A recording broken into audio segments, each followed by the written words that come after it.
Hey,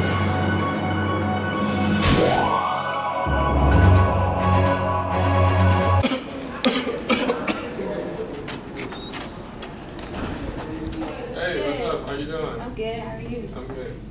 Hi, my name is Cameron Henson Potts. I'm a journalism major all the way from Charlotte, North Carolina.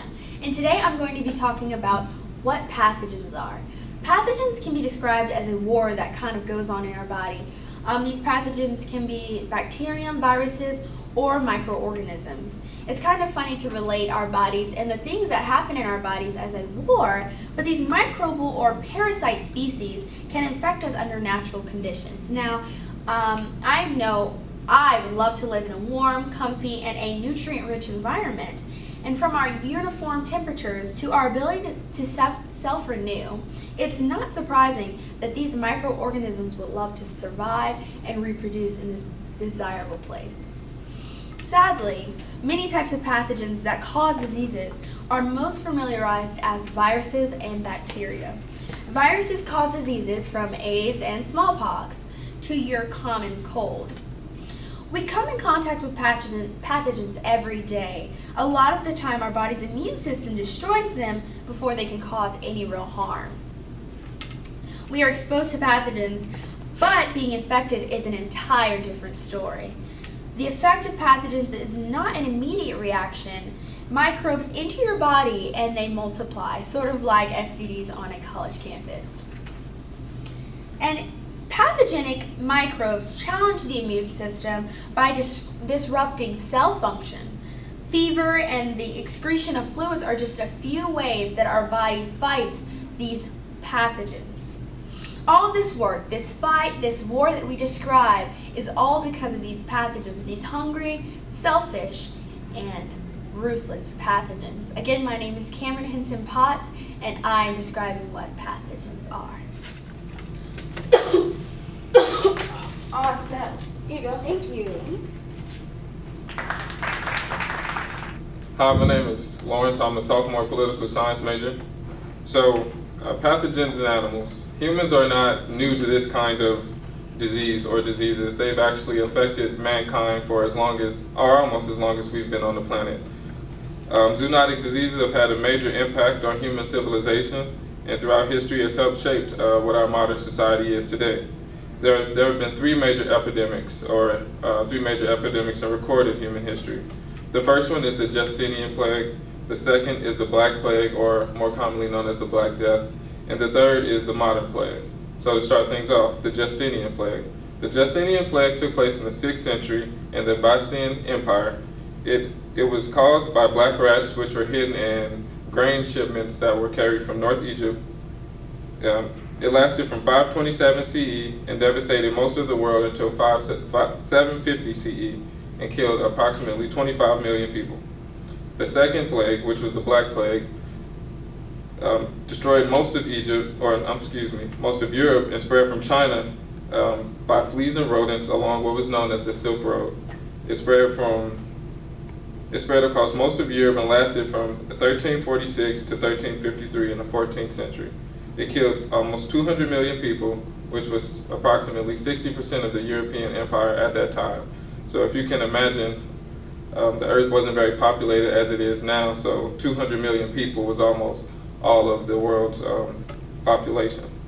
And the third and final was the modern plague, which originated in the Yunnan province in China in 1855, and according to the World Health Organization lasted until 1959.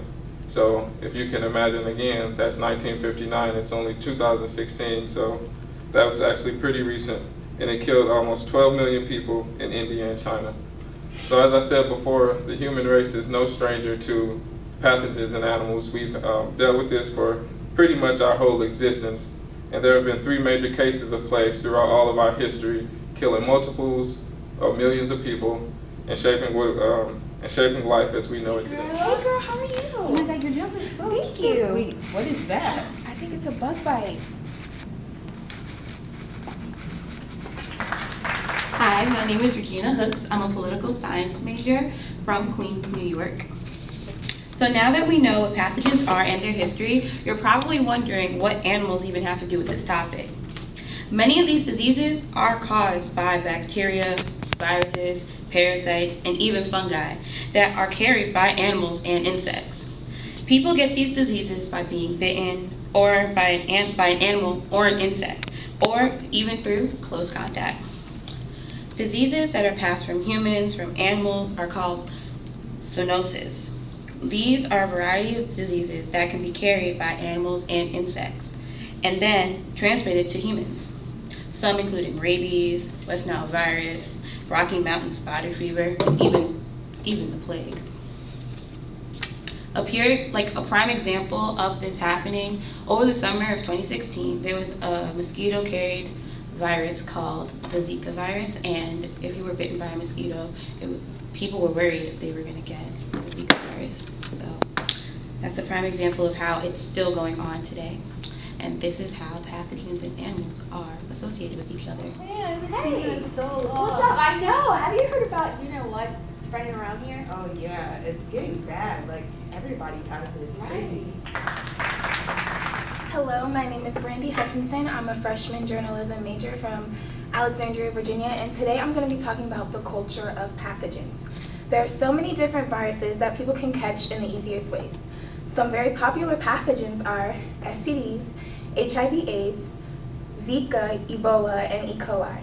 Some very popular pathogens on college campuses are meningitis, mononucleosis, which is mono, colds, flus, upper respiratory tract infection, athlete's foot, and strep throat. How does this relate to us? Coming to college is like coming to a whole new country. You're in a whole new setting. College health is a topic that is not usually talked about or on the college student's radar screen, but it probably should be. Living in a closed environment like a college dormitory introduces a whole new set of college health issues that college-age kids do not have to deal with at home. What should we look out for? Germs and bacteria are literally everywhere. Therefore, you just need to be more aware and cautious of your surroundings. Getting updated on your vaccine shots before coming to the university, washing your hands often, don't share your personal items, practicing safe sex, disinfecting the hot zones like the bathrooms and the kitchen because they are normally the highly concentrated with bacteria and infectious diseases, staying in your dorms if you have symptoms of an infection. Stay safe, have a nice life. Hi, my name is Corey Flowers. I'm a freshman political science major and I'm from Ann Arbor, Michigan, and I'm basically going to be summing up everything that we've covered today. So basically, microorganisms, bacteria, and viruses, they sort of treat animals like a home, a living home. And we, as humans, we carry microorganisms with us on a day-to-day basis. Now, some can exist in our body with really uncomfortable side effects that can sometimes be fatal, but other times we carry these viruses or bacteria within us without even knowing about it. Usually microbes are the most detrimental to us, and if we develop something that comes from bacteria, it's more than likely to not be as detrimental to our health. Now, sometimes bacteria can actually be beneficial to us.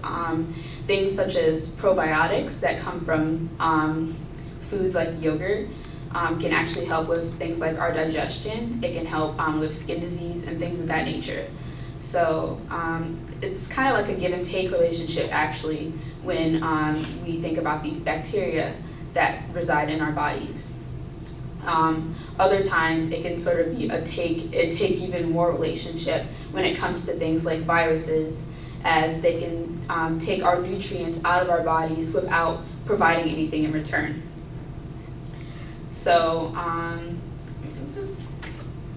immune systems in our bodies, they help fight off diseases that can be detrimental to us. So a lot of times it can also be a take even more relationship with things like viruses. They will take a lot of nutrients out of our bodies without providing anything at all in return. And in those cases, our bodies act as a defense mechanism and use our immune system to take out these viruses. But some are a little too strong for our body to handle and a little unfamiliar to our body, so it might not always work. And that's why you have to be careful regardless with things like STDs or even something as small like the common cold. So just the moral of our entire presentation is basically be careful on college campuses, especially because it affects us the most. We get sick the most, we obtain the most STDs. So be careful out there because pathogens are real and they're coming for you.